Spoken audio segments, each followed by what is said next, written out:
Let's talk about measuring for lymphedema. The first thing we're going to talk about is measuring using a tape measure. Tape measures are cheap, they're easy to use, they're easy to access in the clinic, but they also have the lowest rate of reliability because it's not easy to get the exact same placement for measurements from visit to visit or from clinician to clinician. So we always have to keep that in mind when we're measuring using the tape. We measure limbs starting at either the wrist bone or the ankle bone, and we measure up the limb in 4 centimeter increments in order to come up with a calculation that will give us limb volume.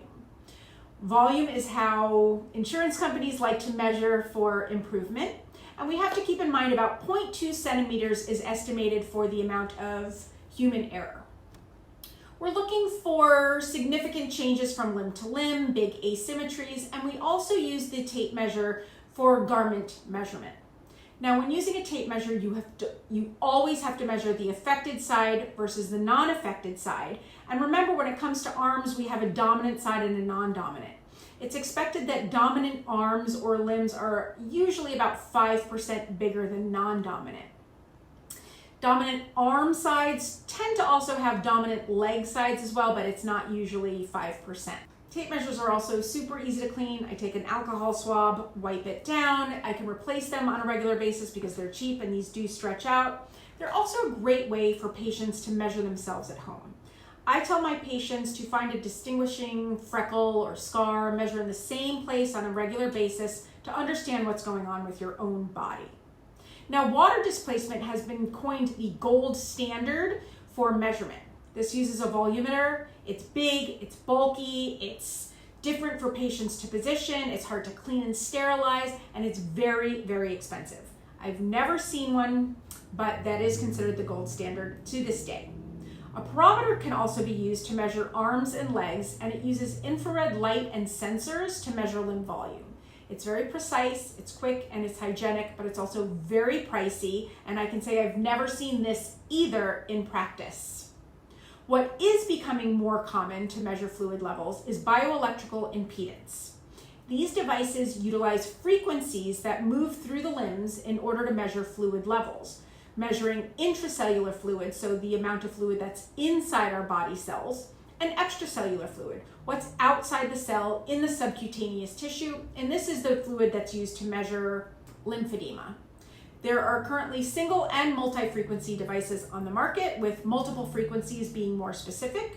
These devices are easy to use, there's minimal user error, but they're also very expensive. It can also help clinicians measure minimal fluid differences before a patient might feel them or see them, which allows us to do a lot with prevention, and the earlier we can catch it and treat it, the better the patient will be. We are lucky enough to have this device at Oasis PT. I love using it. Patients love seeing the visual effects of what is going on with their body, and it's very effective. There are also devices that measure tissue dielectric constant. This is great for hard to measure areas such as breasts, heads and neck, torsos, and it determines how much fluid is in that local tissue area. So an electromagnetic wave is emitted into the tissue and then reflected back to the probe to give a readout. Small handheld device, not as common at this time. There are also technologies that are being used by physicians to actually visualize the lymphatic system and to determine phases of lymphedema, and now to assist with surgery. So we know that there are lots of scans out there that you might be having for other medical reasons, and they can show fluid, but that's not looking specifically at lymphedema fluid.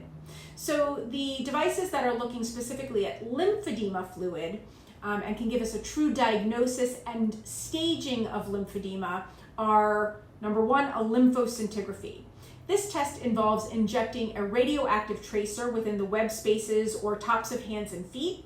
This tracer is then picked up by the lymphatic system and can be scanned in a static image, usually by X-ray at certain time frames, to see how this tracer moves through our deep lymphatic system.